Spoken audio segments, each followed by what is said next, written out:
Hey guys, Matt here, and I thought that since you guys have watched me throw a whole lot of discs, you might be interested in the ones that I actually choose to throw on the course, which I've talked a little bit about in some of my videos, but not a whole lot. I've played 3 tournaments so far this year, and this has more or less been my bag. I made one small change, but other than that, that's pretty much it. I'll start out with my bag.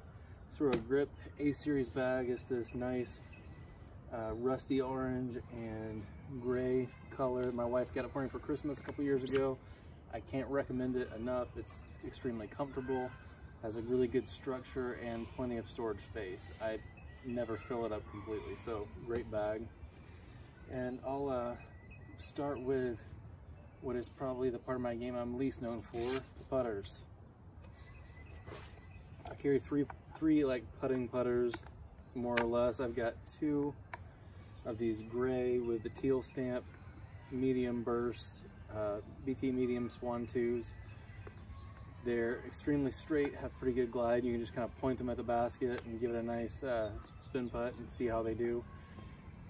My putting has gotten to where I would say it's acceptable, but it's definitely not something I'm best known for, but I like these a lot. They're super user friendly and pretty much a point and shoot style disc, so I appreciate that about them. And the white one is a Mega Soft, which is actually not in production anymore. They don't do this plastic. You can fold it like a taco, like a blowfly, just about. It's not quite that floppy, but close. And I use this one for like long approaches or uneven hills, that sort of thing, where it needs to just sit and stop. I actually have an ace on this one. Cloudland Canyon number 18, nice little hyzer flip that rode straight and stuck in the basket. Really like that one. It's kind of my safety blanket. I don't always throw it, but when I do, it does the job.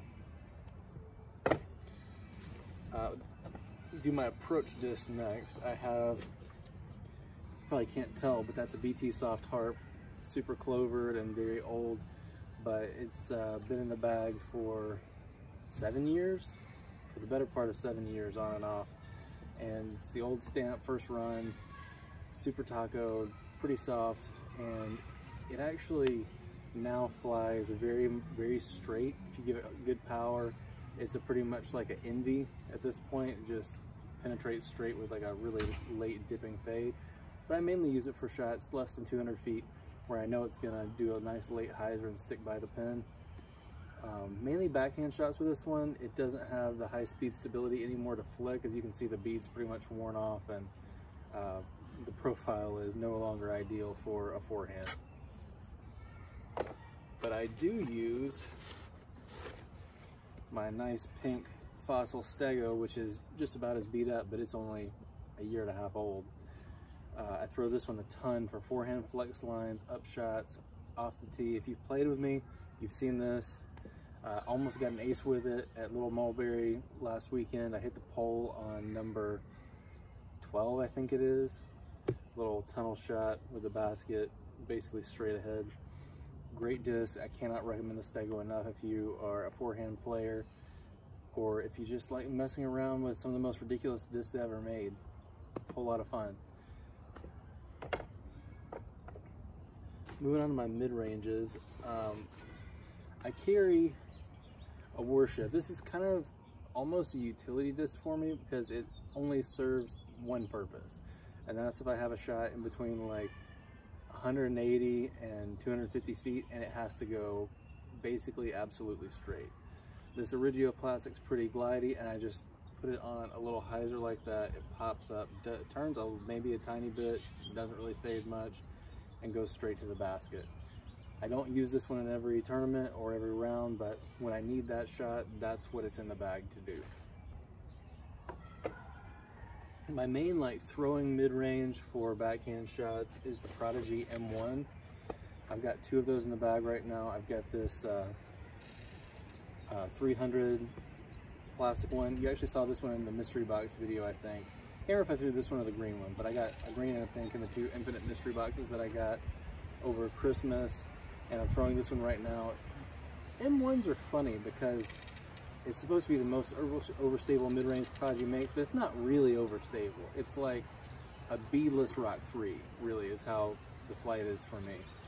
The 300 plastic one is a little beat in, not too much, so I've only had it a couple months. And really nice for those straight to fade shots. Or if you want to put it on a hyzer, it'll hold the line, flip a little, and get some nice late fade. And I've got a 400 plastic, their clear champion style one, that I did a little Coheed and Cambria key work on there. All my discs actually have a little tiny Coheed key work on them to mark them as mine, but I did a big one on this one with one of my favorite quotes: "We'll make it if you believe," from the first album, Second Stage, Turbine Blade. And this one is just a little more overstable. I'll throw it on spike hyzer shots that I know I need to finish a little bit left, or if I need to start on a little bit of anhyzer to work around something, it'll do that little S pretty well, up to about 330, 350 maybe. The disc that I ended up throwing the most in my last tournament was this Lucid Justice. I've got a double stamp one, and sometimes I seek out double stamps and overstable discs because it'll flatten them down even more. With this one, that's not quite the case. It's got the teeniest amount of dome, which is pretty normal for a Lucid Justice. They range from board flat to a little domier than this. It's kind of in the middle. But it's a perfect forehand disc for woods lines where I need to work through some things. I actually use it sometimes for high spike anhyzers forehand where I'm pitching up over something I need to kind of land flat. And it works well for those. I actually throw them on shots up to like 350 or a little over. I can push this one into like 360, 370 range, but won't generally do that. Once it gets over 350, I'll throw something a little faster most of the time, just because it won't fade much at that speed. Really like this one, and on woods courses and windy days, you can't beat it. I actually started throwing it backhand a lot. Little Mulberry in particular, and Etowah also around here in Georgia have a lot of hard fading backhand lines where you need something overstable to either keep you on line or inbounds, and really enjoy this one for those shots. So that brings us to the fairway drivers. I have three molds you would kind of call a fairway driver. I'll start with the Westside Stag. I carry two. I carry this VIP double stamp one that's gold, and this one's pretty flippy actually. Throw this one on a hyzer, it'll flip up and ride straight, and if I give it enough pop, it'll just hold that line, almost anhyzer into the ground. A little more height and it'll flip up, turn, and then get a nice late fade. And the blue Tournament Burst one's a little more overstable, but it's still not, the numbers are even still probably misleading. They changed them, if you didn't know, from 8603 to, on this one, 86 -12, and it's probably more like 86 -11. If you can throw any disc over 400 feet, you're not going to get much fade out of one of these. So really like these for hyzer flip to straight shots that are just going to get a little bit of finish, and I use them a lot on like funky woods anhyzers and things where I need to work through some gaps. They're both really good for that. And then that brings me to my stable fairway driver. I've got two Innova T-Birds. I've got a Glow and a Metal Flake. This is not a T-Bird 3, this is an old Metal Flake T-Bird from Supreme Flight back when they were still doing some business. I don't think they're around anymore. The Glow in here is the perfect bridge between the Stags and the other T-Bird because it's the quintessential throw it hard and flat. It's gonna turn just like the tiniest bit and then finish pretty decently. And then the Metal Flake one's like, that's straight overstable. This is like almost Eagle X overstable, where you can crank on as hard as you want backhand, even get a little bit of anhyzer, and it's going to fade. It's gonna fade late, it's gonna fade hard. So I throw this a lot on shots where I don't want it to play right almost at all. I just give it a hyzer, it'll hold the line for a long time and then fade pretty late and hard. So I like both of those, especially for some of these woods courses where you have much more forgiveness on the left side of the fairway, and ended up using them a lot so far this year. And the next one is probably the disc I throw the most, and if you played with me, you know this one. That is the Streamline Flare. I carry three. I have, this one's my most overstable. It's a kind of a lazy burst type look here with no stamp. Super flat, super overstable. And I got an ace at Chattahoochee Point, hole 11 with this one. Great disc. I'll throw them on forehands from anywhere in like the, as low as 300 if the line's right, and up to nearly 400. So a lot of holes fit into the range for these guys. They're awesome at skip shots. I'll even throw them on backhands if it needs extreme hyzer, or if I need a really good skip. They're great for that.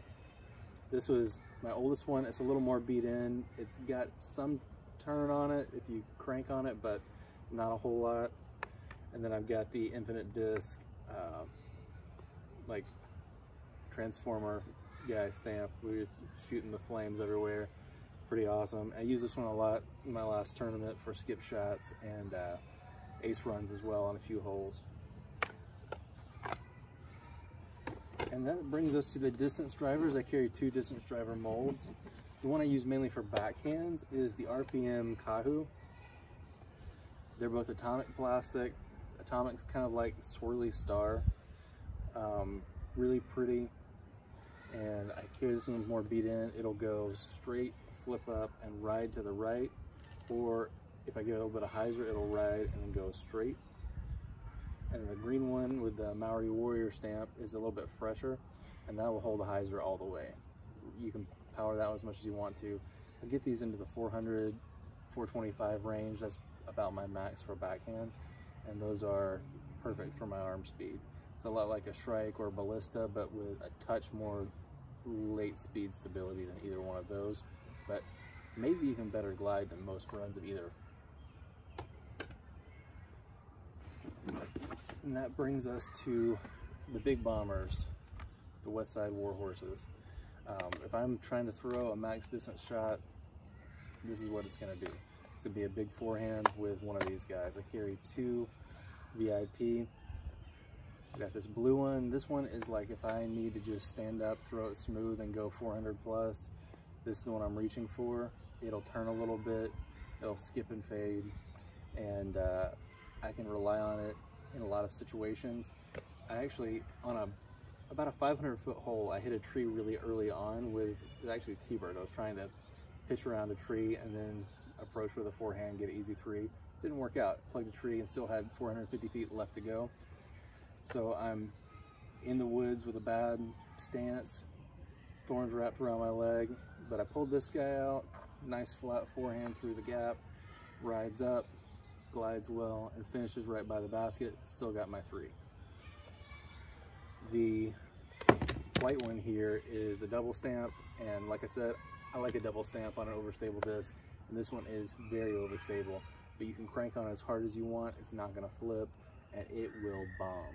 There was a really fun distance contest in my last tournament. I got this one out to about 530 feet.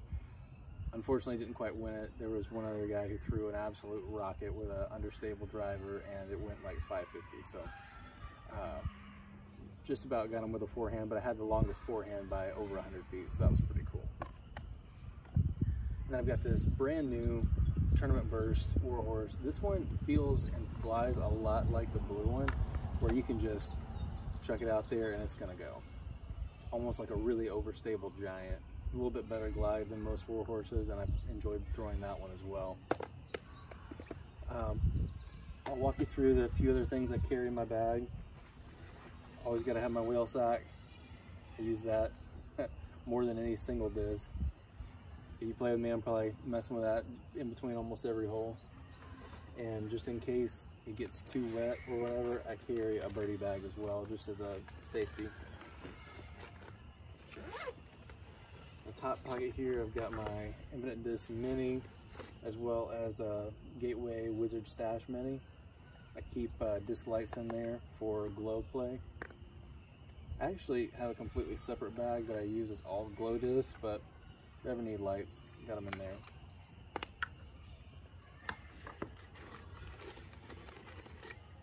Got my Sharpie, pencils,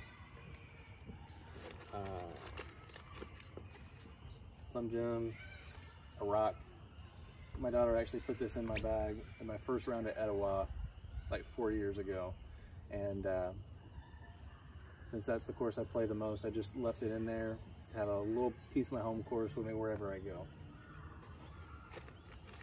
And I've got a lacrosse ball to knock discs out of trees. Don't throw your disc at another disc. You're gonna get them both stuck and you're gonna be ticked. Carry one of these or a baseball, whatever you're most comfortable throwing. It's way better. And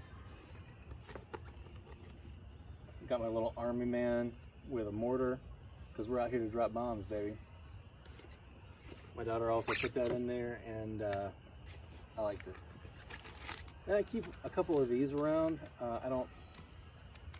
Sanitary Kit, I don't know if I can say that on the internet without my video getting flagged, but it's got toilet paper, wet wipes, and hand sanitizer in there, because a lot of these courses don't have bathrooms. And even the ones that do have bathrooms, they're not always unlocked. So sometimes we gotta take care of ourselves. And the side pockets, I actually don't have anything in that pocket right now. My hoodie goes in there usually. And on this side, this is the towel pocket. Got various chamois cloths and towels. Mainly these, you get those in a 20 pack for like $8 at Target, Walmart as well. Then I've got my Winter Wizards gaiter that I wear sometimes during tournaments.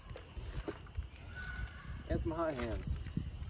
It's not gonna be needed around here in Georgia too much anymore this year, but you never know. I needed them in my first tournament, so I'll keep them around for a little bit longer. Really appreciate you guys watching.